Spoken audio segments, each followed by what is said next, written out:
أعزائي المتابعين، السلام عليكم ورحمة الله وبركاته. تحية حب وصدق ووعد مع حلقة جديدة من برنامجكم مصر المنسية. النهاردة أنا طالع عليكم بدري عشان أتكلم في أمر هام يخص كل المواطنين في بر مصر المحروسة. أنا أول امبارح في إحدى حلقاتي تحدثت عن موضوع الدعم النقدي وموضوع رغيف الخبز، وطبعا وفقا لوقتها أول امبارح لما وصلوا إليه قلت نصا كده إن إحنا في كارثة، لأن المسؤولين في هذا البلد بيستقوا معلوماتهم من مواقع التواصل الاجتماعي، ودي كارثة بكل المقاييس. بيشوفوا رد الفعل، الرياكشن أو الفيدباك بتاع المواطن على مواقع التواصل الاجتماعي، وبناء عليه بيتحرك ويصدر القرارات. 48 ساعة لم تمر إلا وأتحفنا وزير التموين أمس في موضوع التموين وتحديدا الدعم النقدي. خلينا نتفق على ان هذا الموضوع تحديدا مخطط له من سنة 2016، لان من لا يملك قوته لا يملك حريته. من يوم ما مدينا ايدينا وعومنا الجنيه ورحنا لصندوق النقد الدولي، واعرف على طول ان انت دلوقتي تابع لصندوق النقد الدولي وكل قراراته وكل خلاص الموضوع انتهى. طبعا موضوع الدعم النقدي تحديدا، طلع وزير التموين امبارح اتكلم في رغيف العيش اللي هو كان اول امبارح من 48 ساعة. قال نصا كده لا مساس برغيف الخبز، وقال نصا ان رغيف الخبز سيظل ب 20 قرش. الدعم النقدي هيبقى على السلع، والكلام كان في فرق العيش. امبارح طلع واتكلم على الدعم النقدي تحديدا في رغيف العيش، وتوصل ورموا معلومات. وخرج واحد اسمه الاستاذ عبد الله غراب، ما اعرفش رئيس شعبة ايه في ايه، ما احنا عندنا يعني مش تهكم على حد والله، بس حاجات كتير كده الواحد بيقعد يبص لها بيستغرب. خبير لوايح مش عارف عامر عمايرة في الرياضة، مش عارف مين خبير ايه ومين حاجة كده. المهم ان هو اتكلم عن الدعم النقدي. انت بتتكلم على واحد في الغرفة التجارية، يعني واحد مسؤول، واحد في شعبة مش عارف ايه، يعني مسؤول. فاتكلم امبارح كل الفضائيات، بعض الفضائيات اللي عالجت الموضوع على استحياء ومش فاهمينه، حتى المذيعين اللي عالجوا الامر مش اسئلتهم مش عارفين يسالوا لانهم مش فاهمين حاجه. فالمهم من خلال كل هذا الكلام الذي حدث بالامس، ومن خلال تواصلي مع البعض خاصه المسؤولين، توصلنا الى الاتي: ان رغيف العيش دلوقتي وزارة التموين أو الحكومة تحديدا بتتكلم على إن كل مواطن هيبقى له 7 جنيه ونص في اليوم. 7 جنيه ونص في اليوم عشان رغيف العيش. بالأحرى كده هيبقى لك 5 ترغيفة. بعد ما كنت بتاخد 20 رغيف هتاخد 5 ترغيفة. انت يعني لو البيت فيه 4 أفراد، في 5 يبقى ليك 20 رغيف. في 7 جنيه ونص انت ليك دعم شهري. 7 ونص دولي في حدود 900 جنيه على ما اعتقد. ماشي، لو 4 افراد يبقى لهم 900 جنيه، لان مثلا الفرد هيبقى له 7 ونص اضرب في 30، ماشي ب 210. لو انتوا 4 افراد هتوصلوا في حدود 900 جنيه. ده دعم نقدي لرغيف العيش. ضيف لي ده الكارثة الكبيرة إن رغيف العيش بعد ما كان 120 وفضلوا يلعبهم لحد ما وصلوا ل 90 في من بداية من 1/7 اللي جاي ده، وفقا لما تردد وما قيل وما أشيع، وإشاعة قريبة جدا من الحقيقة. ما دام رموها ومحدش بيعلق ومحدش بيتكلم، خلاص نفذ يا عم. من الآخر يعني، بداية من 1 يوليو الجاي هيتم تنفيذ هذا الأمر. ليك كفرد 5 ترغيفة عيش، الرغيف ب7 جنيه ونص، دول هينزلوا على بطاقة التموين اللي هي المميكنة اللي هي موجودة معاك. بتروح للأخ بتاع الفرن بتديله: انتوا بقى 4 أفراد عايزين ايه؟ 20 رغيف. هيديلك ال20 رغيف، اضرب ال20 في 7 ونص، شوف هتدفع قد ايه، لان رغيف العيش هيبقى بجنيه ونص. رغيف العيش هيبقى بجنيه ونص، وانت كفرد هيبقى لك في اليوم 5 ترغفة. طبعا بعض الناس بتطلع تجود في هذا الامر، تقول لك علشان الناس كانت بتاخد العيش ترميه للحيوان وكلام من ده. ما هو كله يعني كله بينفذ على كل. فرضنا ان هذا الامر كان صحيحا. شوف العلف دلوقتي بكام، والست اللي بتربي الفرخه في البيت قبل ما هوجة البيض ونظام الطيبات وينزل البيض، لان الكرتونه تبقى ب 60 و70 جنيه. شوف البيضه كانت بكام. فهي اللي يهمها ان اللي تربي فراخ بلدي في قلب البيت، تجيب بيضه، اللي عيل جعان روح يلا شوف الفرخه بيضت ولا لا. الواد يفضل قاعد جنب الفرخه لحد ما تبيض، يجي ياخد البيضه ينزل يقليها برغيف عيش وكان الله بالسر عليه. طفل عندك بيجري وبيروح وبيجي ماشي، رغيف العيش هتاكله يعني انتوا يعني في اليوم دي 5 ترغيف مش هيزيد عنه. يعني اربط الحذاء، على رأي حسني مبارك زمان لما كان بيقول لنا اربطوا الحذاء. فطبعا انا ما اعرفش الدنيا ماشيه ازاي، ويعني كتير قوي على الشعب المصري انه يستحمل. احنا اتكلمنا في يوم من الايام ان يعني المواطن وعايز اللي يحنوا عليه ومش عارف ايه، في الاخر مش لاقيين حد يحنوا على هذا المواطن. انت بتتكلم في رغيف عيش. رغيف عيش يعني الولد او البنت اللي جعان، امه بتقول له كده روح اعمل لك سندوتش، يجيب حته جبنه، اللي هو كيلو الجبنه دلوقتي وصل ل 200 و210 جنيه. ما هو مش فلاح، مش كل الناس فلاحين علشان هيحلب ربنا يعزكم الجاموسه وهيجيب الحصيره. وما عادش الكلام ده على فكره دلوقتي، لان الكل تماديا. فالكل تتقاب اشتري روح اشتري، وده بيتاجر على ده وده يتاجر على ده وده، وفي النهايه المستضعف المواطن الغلبان ده اللي بيتجرع الذل والمهانه. الناس مش هتقول لا،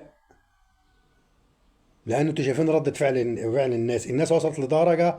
بص يا اخوانا عشان بس اكون واضح معاكم، والكلام ده موجه للسادة المسؤولين في هذا البلد: احترس من اليأس. الانسان مننا لو وصل الى اليأس احترس منه. احترس منه ازاي؟ لانه هيبقى سلاح ذو حدين. السلاح الاولاني هيصل الى درجة من اللامبالاة والى الجنون، يعني العملية مش فارقة معاه. اليأس بوصل لده، انه مش فارق معاه. ليه؟ لانه مش لاقي رمز قدامه عشان يمشي وراه. فالرمز ده خلاص مات، مش لاقيه. فبيصل لدرجة اليأس. فيعمل ايه؟ يا اما بيسيبها بقى اهو يمشي في بلاد الله، قاعد ماشي هنا يروح هنا شوية. زي ما انتوا بتشوفوا كده على مواقع التواصل، واحد بقاله سنة أهله ما راحش لأهله وقاعد في الشارع ومش عارف إيه. الدكتورة بتاعت الفيزياء اللي هو كانت قاعدة تتكلم على دكتورة عالمة وصلت لدرجة من اليأس. فوصلها لإيه؟ فما توصلوش الشعب المصري إلى هذه الدرجة من اليأس، إنه يفترش الغبراء ويقعد مش وجع قلب. هاكل مما تجود به الارض. اي حد بقى ماشي هيستعطفه هيرمي لي لقمه هاكلها. ما توصلوش الناس لكده.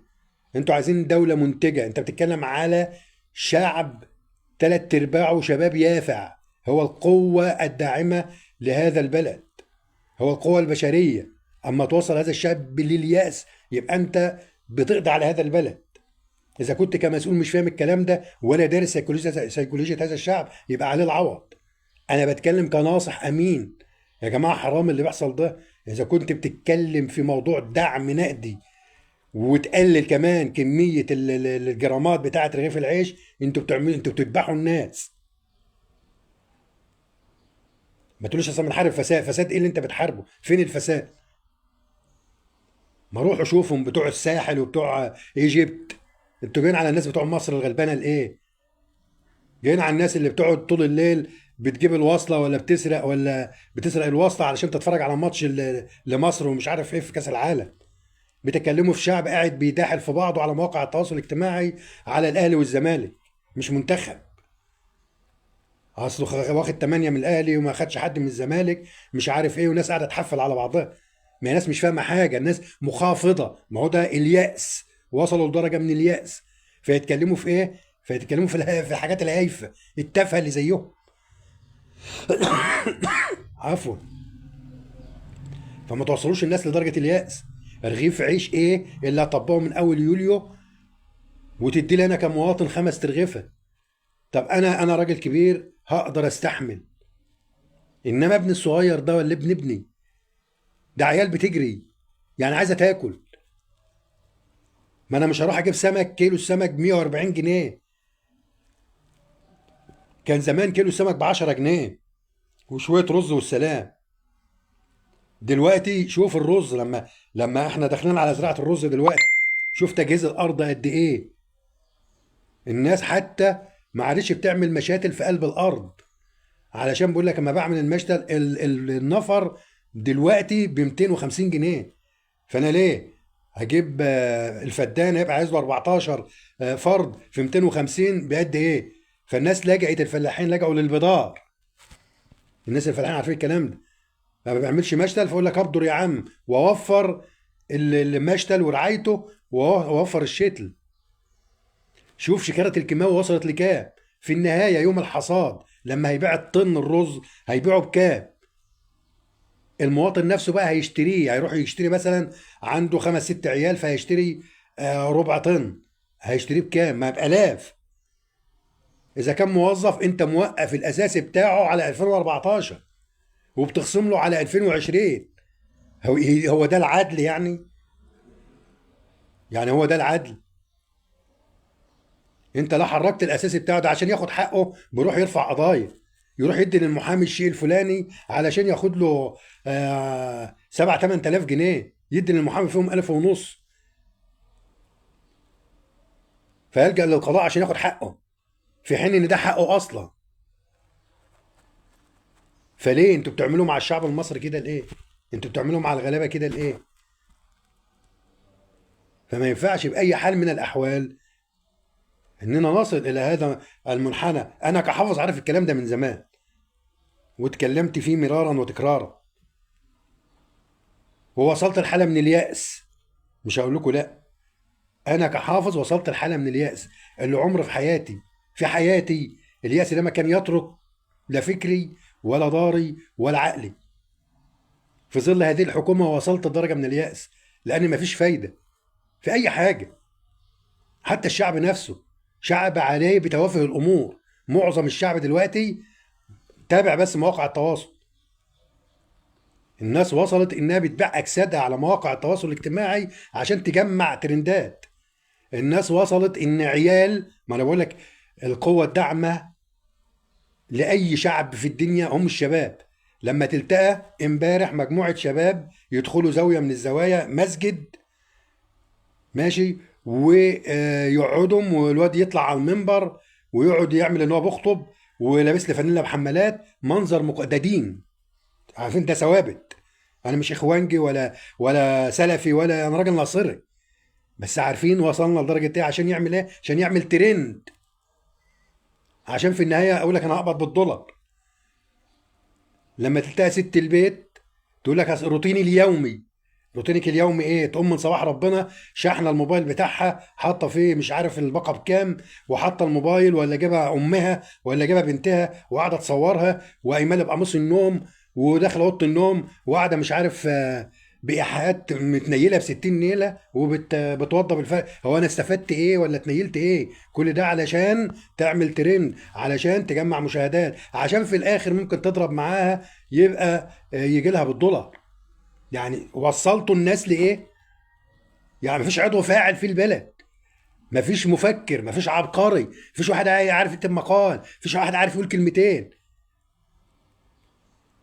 ده عودنا بنستغل اصحاب القدرات الخاصه، يعني اللي ربنا سبحانه وتعالى خلقه بشيء معين، فانت بعض الناس بتستغله. ولكم في الوادي اللي اسمه مش عارف ايه مشاكل. يعني ايه ده؟ ايه اللي بيحصل ده؟ يعني هو انتوا مش شايفين ده؟ يعني انتوا كمسؤولين مش شايفين ده؟ مش شايفين ان العقد الاجتماعي في هذا البلد بينفرط؟ مش شايفين ان الناس بدأ اليأس يطرق بابها؟ في الاخر بتكلمني ده انت بتدوس عليا. مش كده بس، ده انت بتطلع لسانك كمان ليا. يعني انت بتنزل يعني جرامات رغيف العيش من 90 جرام ل 70 جرام. ده مش كده بس، ده انا مش هديلك 20 رغيف في اليوم، لا ده انت ليك خمسة بس كفرد. ازاي؟ يا سيادة الريس، رغيف العيش ده اما عيل يكون جعان امه تقول له ادخل المطبخ حط لك حته جبنه واعمل لك سندوتش. يجوا في العشاء يقول له روح عند بتاع الطعميه هات لك ب 10 جنيه انت واخواتك طعميه وحته جبنه ورغيفين عيش وكله. الفاكهه ما عادتش بتترك بين بعض الناس. ما انت اقل فاكهه دلوقتي بقد ايه؟ انا نفسي رحت جبت من اسبوعين بطيخه كان لسه ب 80 جنيه، جبتها جالي اسهال يعني، المتنيله ب 60 نيله. انا تعبت وجلوكوز واهل بيتي كلهم تعبوا. يعني ما فيش رقابه على اي شيء. حتى المنافذ اللي انت بتدعي ان انتوا عاملينها علشان الناس الغلابه، لا ده فجر في قلب المنافذ اللي ما بيدفعش اصلا ايجار للحته اللي هو ان انت عتها له كمحافظه. يعني كل المحافظات عاملين منافذ. شوف الاسعار هناك شكلها ايه، كيلو الطماطم بكام، كيلو البرقوق بكام، كيلو المشمش بكام، كيلو البطاطس بكام، سواء فاكهه او خضروات. هتلتقاه زياده عن السوق بقد كده. التجار وصل بيهم الحال بعضهم مش كلهم ان الفراخ بيتم حقنها. عشان كده الناس ما عادش بتيجي بتروح للفراخ. من يوم ما اسمه ضياء العوضي يتكلم في الطيبات ومات ولا اغتيل ولا ايا كان، والتجار مش على حامي ولا بارد. يعني بعض الناس بدأت يعني ما مش بيتنازلوا ان هو رفاهية، لا ده هو بيتنازل مجبر، لانه عايز ابنه يبقى قاعد ياكل ومبسوط، فيقول لك اجي على نفسي أنا. فاللي تقول لك انا بعمل ريجيم، اللي يقول لك انا بعمل ريجيم، والكلام اللي انتوا عارفينه ده، هو لا بيعمل ريجيم ولا نيل، هو مش لاقي ياكل، فبيوفر الحاجة لعياله. فلا، موضوع رغيف العيش اذا كنت عايز تعمله اولا مش هيبقى فيه رقابه. اذا كنت انتوا ما كنتوش عارفين تظبطوا المنظومه نفسها على مدار سنين من 2008 لحد النهارده مش عارفين تظبطوا المنظومه. يعني الرغيف كان 90 جرام وكان بيتلعب فيه، وموقفين واحد نضرجي على اول الشارع لو حد من التموين جاي، التموين يرن على بتاع الفرن التموين يقوم يظبط، يقوم جايب حته عجينه ويقعد يظبط الوزن. دلوقتي انت بتقول 70، يعني هيصل ل 50 جرام. 50 جرام انت بتتكلم على ورقه. هل الورقه ديت ال 50 جرام دول هيسدوا رمق طفل صغير عنده 8 سنين ولا 10 سنين قاعد بيجري في الشارع وقاعد بيلعب ومش عارف ايه وكل ساعتين عايز ياكل؟ هل ده هيسد رمقه؟ ما فهمونا. بقول لكم انتوا وصلتونا لدرجه من اليأس والاحباط، واللي مساعدكم ده الناس نفسها كمان. اما تلتقى الناس ما بتتكلمش الا في التوافه، كلموا كوره وما كوره وكاس عالم ومصر وعاملين فيلم وهيصه على بلجيكا ومصر والتعادل بتاع. انت مين؟ انتوا مين؟ انتوا على الخريطه ايه اصلا؟ احنا هنضحك على بعض؟ ده ناس كلها نرجسيه، وفد طالع لي 20 ولا 50 واحد على حساب الشعب الغلبان. مين دول رايحين يعملوا ايه؟ طالعين جري عاملين استوديو تحليلي في العاصمه الاداريه الجديده متكلف الاف مؤلفه، ويقول لك الزون مش عارف ايه بتاعت الجماهير والزون مش عارف ايه. انت بتصدر مشهد ليه؟ هو حد اصلا؟ يا راجل ده انت اللسان بتاعك مش معترف بيه دوليا، عشان شويه مذيعين مدعي اعلام بياخدوا بالملايين بيقبضوا بالملايين. ما هو لا يعني رغيف العيش في حاجه. انما انت اللي بتقوم الصبح عايز عيالك حامل همهم هيفطروا ايه، هيتغدوا ايه، هيتعشوا ايه، وبالبخوك بقى جايب لي شويه عيال مقاطيع ما لهمش لازمه بطلوا كوره. بيقبض بالدولار يا حبيبي، ما بيقبضش بالجنيه المصري زي سيادتك. انت يوم ما بتتنطط ما بتجيبش 8000 جنيه. سياده الرئيس اصلا في لقاء من اللقاءات بيقول لك اي بيت يوم ما يتنطط يصرف له 15000 جنيه. لا، الناس بتقبض 8 وعايشه ازاي ما تعرفش. انتوا عارفين التأمينة بتاعت الناس اللي داخله الجيش؟ عارفين الكلام ده؟ على التأمينة البياع، هات يا عم على على الفاتوره لاخر الشهر، والشهر ده اديله 10، الشهر الجاي اديله 20، والدنيا هي ماشيه، وده ماشي على ده وده ماشي على ده. فالناس هتلاقيها منين ولا منين؟ بقول لكم انتوا وصلتونا لدرجه من الاحباط، من اليأس. سيبك من الاحباط، من اليأس، لان الاحباط ده درجه. بقول لك من اليأس ده اخر درجات الاحباط. عايزيننا ايه؟ نبقى مجانين ونقعد في الشوارع؟ ففي ايه بالظبط؟ لا، اتقوا الله في هذا الشعب. عفوا. الشعب المصري يستاهل اكتر، يعني يستاهل شيء افضل من ده. يعني سبحان الله، ربنا سبحانه وتعالى وهب هذا الشعب كميه من الصبر محدش متخيلها. فانت بقى ما تستغل الصبر ده كمسؤول وتقعد تضغط عليه، ما في الاخر هينفجر. يعني انا مش عايز اقول لك ده الانبياء نفسهم مع اقوامهم انفجروا. ده شوف سيدنا ايوب، ما قعد يدعى قومه ومش عارف ايه، وبعدين سيدنا نوح ما قعد يدعى قومه ومش عارف ايه، كل حاجه. ولا احنا مش سيدنا محمد؟ ما احناش اولي العزم يعني. فانتوا ما توصلوش الناس للانفجار. ويطلع احد المسؤولين، انا واخد قرض مش عارف بقى 8 مليار واخد 2 مليار كمان. ايه يا عم؟ في ايه يا عم؟ ما هو من جتة الشعب واسددهم. انت هتسددهم من جيبك؟ ما انت هتسددهم من قفا الشعب الغلبان ده.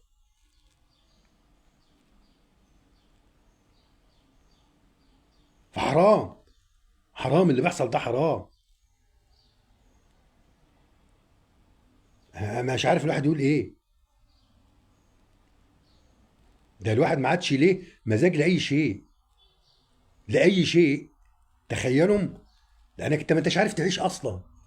انت كمواطن ما انتش عارف تعيش، لدرجه ان الواحد بيقعد بينه وبين نفسه بيقول يا رب. يقعد يكلم ربنا، بنكلم ربنا، بنكلم ربنا. يا رب انت ما خلقتنيش ليه؟ ما ادتليش شويه بوظان ليه؟ كنت عايز ابقى فاسد، اديلي شويه فساد عشان ابقى فاسد زي الناس دي، اعرف اعيش في وسط الناس دي. انما اللي عنده مبدأ متداس عليه بالجزمه، مش عارف يعيش. وعلم عياله المبادئ فمش عارفين يعيشوا. في حاجه قرف. يا ريتنا كنا فاسدين ولا فاشلين، كان افضل.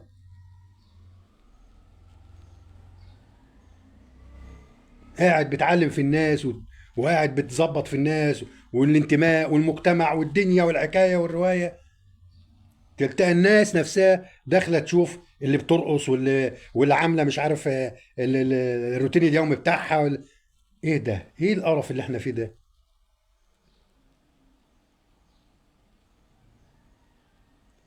انا مش عارف. انا يعني فاقد الشيء لا يعطيه. ان هو لما تجيب مسؤول مش فاهم وتمسكه، احنا في كارثه، احنا في كارثه. وكل واحد جاي بيجرب من السلسله، ده حط بنيه او لبنه انا اكمل عليها. ولكم في التعليم اسوه. شوفوا الدنيا في التعليم بايظه ازاي. حتى هذه اللحظه ما حدش عارف بكالوريا ولا ثانويه. وفي مش عارف كليات هتتلغى ولا مش هتتلغى. اما تلتقي مستقبل عيالك في الضياع، ما انتش عارف عيالك رايحه فين ولا جايه منين. شوفوا الكارثه بتاعت مستشفى الشاب امبارح، الدكاتره ومش عارف ايه وقلاعي وحواديت، يعني اقروا القصه. شوفوا احنا وصلنا لدرجه ايه. لا، ده كتير على هذا الشعب. يا جماعه اياكم والمساس برغيف العيش. رغيف العيش ده هو مسمار الغلبان، مسمار بطن الغلبان. ممكن البني ادم المصري يتنازل عن اي شيء الا الاكل، يا قوتي يا ناوي على موتي. رغيف العيش يا جماعه، رغيف العيش. يا وزير التموين اذا ما كنتش فاهم الليله ديت، لا فوق. ورئيس الوزراء، يا الدنيا مش كده. الدنيا مش همسك الناس وادوس عليها اكتر من كده. اياكم واليأس. إياكم واليأس. اللهم اجعل مصر أمنا أمانا إلى يوم الدين. وعلى الملتقى مع حلقة جديدة من برنامجكم مصر المنسية، والسلام عليكم ورحمة الله وبركاته.